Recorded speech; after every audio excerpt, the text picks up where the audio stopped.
Bell? Pet. Favorite pet. Isa sa pets.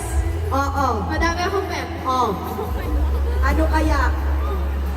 Actually, si Miss Bell ang magsasabi kung tama ang sagot ni Donnie. Kailangan maglapit yung mga puso na yan. Hindi pwedeng hindi maglalapit yan. Anong sagot natin dyan? Lahat sinulat ko! Oh, reveal! Tama! Forward! Go! Siyempre kasi mahirap na pumili sa mga pets niyo, di ba?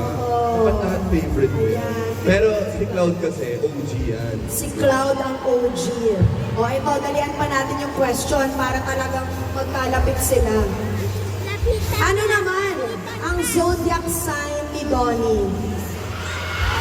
Alam nyo, nakakagalit din pala mag-host minsan, no?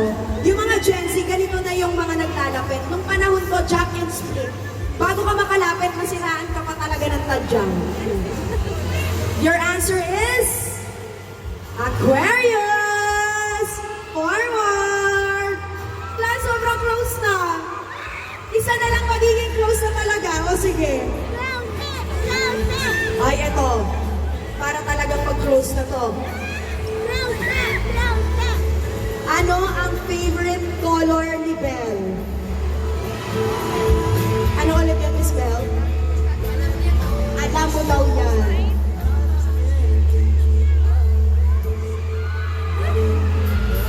Okay. Reveal the answers in 3, 2, 1, go! Yay! Forward! Sige na, forward na kayo dyan. Sobrang close na. And there you have it, guys. Yan yung game natin with Don Bell. Sobrang